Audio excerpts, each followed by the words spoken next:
শুল্ক চুক্তি সফল, কোনো শর্ত দেয়নি যুক্তরাষ্ট্র, বলছেন প্রেস সচিব।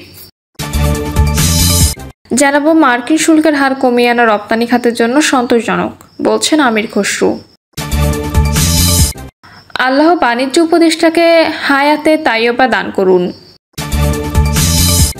এবং সর্বশেষ জানাবো জয় বাংলা স্লোগান বাংলাদেশের ভারতে চলবে না, বলছেন শুভেন্দু অধিকারী।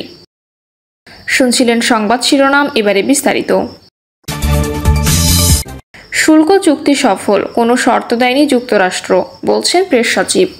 প্রধান উপদেষ্টার প্রেস সচিব শফিকুল আলম জানিয়েছেন, যুক্তরাষ্ট্রের বাজারে বাংলাদেশি পণ্যে 20% বর্ধিত শুল্ক হার নির্ধারিত হওয়ায় স্বস্তি প্রকাশ করেছেন তিনি। শুক্রবার দেশের একটি প্রথম সারির গণমাধ্যমকে তিনি স্বস্তির বিষয়টি জানান।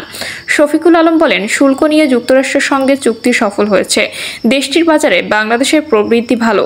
বাংলাদেশের জন্য আলাদা কোনো শর্ত আরোপ করেনি যুক্তরাষ্ট্র, বাকি দেশগুলোর মতো একই শর্ত দিয়েছে উল্লেখ করে তিনি বলেন, যুক্তরাষ্ট্র চাচ্ছিল বাণিজ্য ঘাটতি কমাতে। যুক্তরাষ্ট্র থেকে কৃষি পণ্য তুলা সহ বিভিন্ন ধরনের পণ্য আনতে চায় বাংলাদেশ, এতে করে রপ্তানি বৃদ্ধি পাবে বলে আশা প্রকাশ করেন শফিকুল আলম।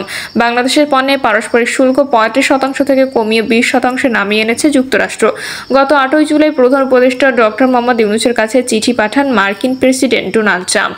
ওই সময় তিনি জানান, 1 আগস্ট থেকে বাংলাদেশি পণ্যের নতুন করে আরও 35% শুল্ক আরোপ করা হবে।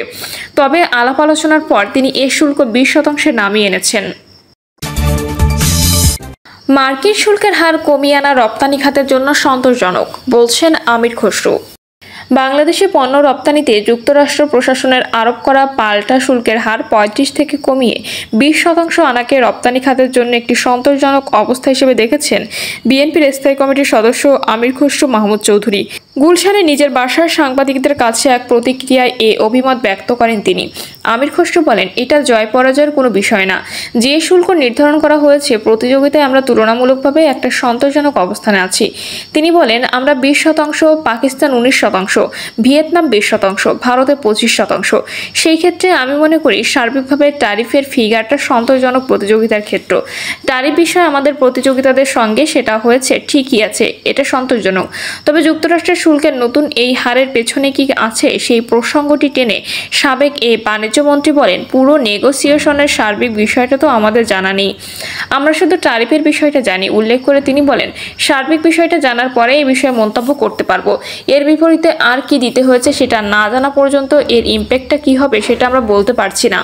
আমির খসরু বলেন, নেগোসিয়েশনের পেছনে যে বিষয়গুলো, এটা তো একটা প্যাকেজ, এখানে অনেকগুলো সিদ্ধান্ত হয়েছে। শুধুমাত্র ট্যারিফের কত % কমানো হলো সেটা সিদ্ধান্ত হয়নি। এই সিদ্ধান্তের পেছনে অনেক আলাপ আলোচনা, বিভিন্ন ক্ষেত্রে তাদের কি দাবি দেওয়া ছিল, এই বিষয়গুলো প্রকাশ হলে আমরা বুঝতে পারবো। সম্প্রতি বাণিজ্য সচিব যুক্তরাষ্ট্র থেকে 25টি বোয়িং বিমান কেনার একটা কথা বলেছেন, এটার সঙ্গে ট্যারিফের কোনো সম্পর্ক কিনা প্রশ্ন করা হলে আমির খসরু বলেন, না, কিছু তো করতেই হবে, কারণ আমেরিকানদের পুরো ট্যারিফের বিষয়টা হচ্ছে আমেরিকানদের পণ্য রপ্তানির স্বার্থে, সেজন্য তো এই অতিরিক্ত ট্যারিফ আরোপ করা হয়েছে। তিনি আরো বলেন, কিন্তু সেটা করতে গিয়ে বাংলাদেশ কতটুকু অ্যাবজর্ব করতে পারবে, আমাদের অর্থনীতি কতটুকু অ্যাবজর্ব করতে পারবে, ব্যবসায়ীরা কতটুকু অ্যাবজর্ব করতে পারবে, ইকোনমি কতটুকু অ্যাবজর্ব করতে পারবে, সেই বিষয়গুলো আলোচনার বিষয়। আমরা বিস্তারিত জানলে সেটার উপর মন্তব্য করতে পারবো। আমি মনে করি অন্তর্বর্তীকালীন সরকারের পুরো বিষয়টা খোলাসা করা উচিত। আমির খসরু বলেন, বাণিজ্য শুধু আমেরিকার সঙ্গে নয়, অন্যান্য দেশের সঙ্গে আমাদের পণ্য রপ্তানি হয়। সেই জায়গাগুলো বিবেচনায় নিয়ে সম্মিলিতভাবে আমরা কোথায় দাঁড়াচ্ছি সেটা বুঝতে হবে, পর্যালোচনা করতে হবে।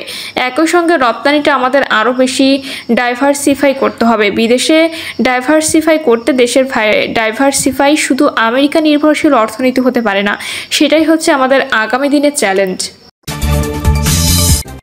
আল্লাহ বাণিজ্য উপদেষ্টাকে হায়াতে তাইয়্যেবা দান করুন। যুক্তরাষ্ট্রের সঙ্গে পাল্টা শুল্ক কমানোর আলোচনায় বাণিজ্য উপদেষ্টা শেখ বশিরউদ্দিন নিজের যোগ্যতা প্রমাণ করেছেন বলে মন্তব্য করেন অন্তর্বর্তী সরকারের বিদ্যুৎ, জ্বালানি ও খনিজ সম্পদ উপদেষ্টা মোহাম্মদ ফাউজুল কবির খান। তিনি বলেন, আল্লাহ বাণিজ্য উপদেষ্টা হায়াতে তাইয়্যেবা দান করুন, যাতে তিনি দেশকে সেবা করতে পারেন। শুক্রবার সামাজিক যোগাযোগ মাধ্যম ফেসবুক পোস্টে তিনি কথা বলেন। ইংরেজিতে লেখা তার পোস্টটির বাংলা অনুবাদ তুলে ধরা হলো। শেখ বশিরউদ্দিন আমাদের অসাধারণ বাণিজ্য উপদেষ্টা। আমি প্রধান উপদেষ্টার নির্দেশে শেখ বশিরউদ্দিন সহ কয়েকজনের সঙ্গে দেখা করার দায়িত্ব পাই সম্ভাব্য বাণিজ্য উপদেষ্টা পদে। ফোনে টাকা ধরি ভোলায়, তখন তিনি একটি ব্যবসায়িক সফরে ছিলেন। পরে আমরা দেখা করি বিদ্যুৎ, জ্বালানি ও খনিজ সম্পদ মন্ত্রণালয়ে আমার অফিসে। পূর্ব পরিচয় না থাকলেও আমরা 1 ঘন্টা খোলামেলা কথা বলি। আমার অফিস থেকে যে নাস্তা দেওয়া হয়েছিল তিনি বিনয়ের সঙ্গে সেটি নেননি। তবে আমি তার মধ্যে যে বিষয়গুলো সবচেয়ে বেশি পছন্দ করি তা হলো দেশপ্রেম, যুক্তিহীন কোনো কিছু সহ্য না করার দৃঢ় মনোভাব, আর অনেক তথ্য একসঙ্গে গুছিয়ে বিশ্লেষণ করার অসাধারণ দক্ষতা। আমি আমার এই অনুভূতিগুলো প্রধান উপদেষ্টাকে জানাই। আল্লাহর রহমতে দেশ ও জাতির জন্যই বলা যায় প্রধান উপদেষ্টা তাকে দায়িত্ব দেন, আর তিনিও তা গ্রহণ করেন। দেশের অভ্যন্তরীণ পণ্যমূল্য স্থিতিশীলতা বজায় রাখা থেকে শুরু করে যুক্তরাষ্ট্রের সঙ্গে সফল শুল্ক আলোচনায় তিনি নিজের যোগ্যতা প্রমাণ করেছেন, সমালোচকদের হতাশ করে। আল্লাহ তাকে হায়াতে তাইয়েবা দান করুন, যাতে তিনি দেশকে সেবা দিতে পারেন, হোক তা সরকার বা বেসরকারি খাতে। যুক্তরাষ্ট্রের বাজারে বাংলাদেশের রপ্তানি পণ্যের উপর শুল্ক হার 20% নেমে আসায় বৈশ্বিক বাণিজ্যে বাংলাদেশের প্রতিযোগিতা সক্ষমতা বাড়বে বলে মন্তব্য করেছেন বাণিজ্য উপদেষ্টা শেখ বশিরউদ্দিন। যুক্তরাষ্ট্রের সঙ্গে একটি গুরুত্বপূর্ণ বাণিজ্য চুক্তি সম্পাদনের পর তাৎক্ষণিক প্রতিক্রিয়ায় উপদেষ্টা বলেন, যুক্তরাষ্ট্র বাংলাদেশ থেকে আমদানি করা পণ্যের উপর 20% শুল্ক আরোপ করেছে। এতেও আমরা প্রতিযোগিতামূলক অবস্থানে থাকব, ফলে মার্কিন বাজারে আমাদের রপ্তানিতেও কোনো প্রভাব পড়বে না। তবে আমরা আশা করেছিলাম এটি 20%-এর নিচে থাকবে।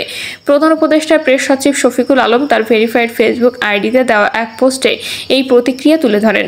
ওয়াশিংটনে দফায় দফায় দীর্ঘ আলোচনা ও সমঝোতার পর যুক্তরাষ্ট্র বাংলাদেশ থেকে আমদানি করা পণ্যের উপর শুল্ক 35% থেকে কমিয়ে 20% করেছে।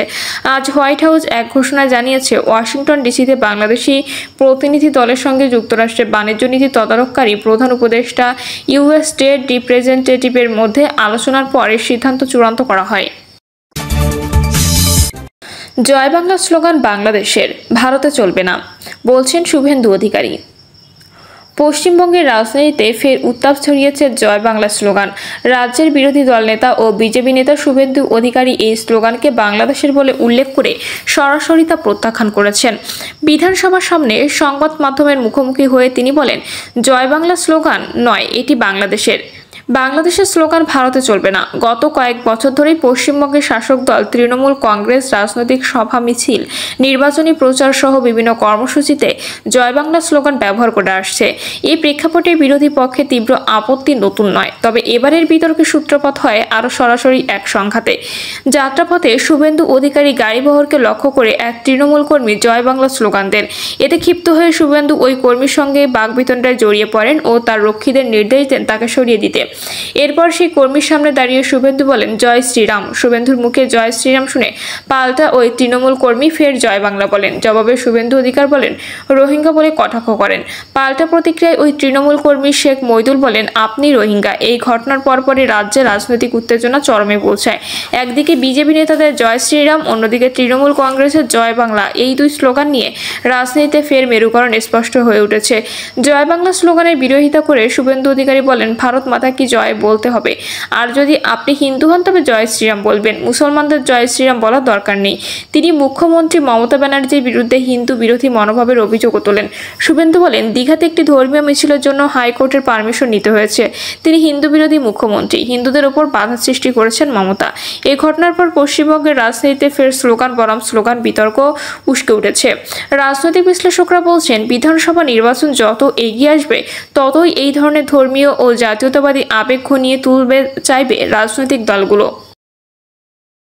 প্রিয় দর্শক, এই ছিল এখনকার সর্বশেষ সংবাদ। আপডেট সব সংবাদ পেতে চ্যানেলটি সাবস্ক্রাইব করে বেল আইকনটি ক্লিক করে রাখুন।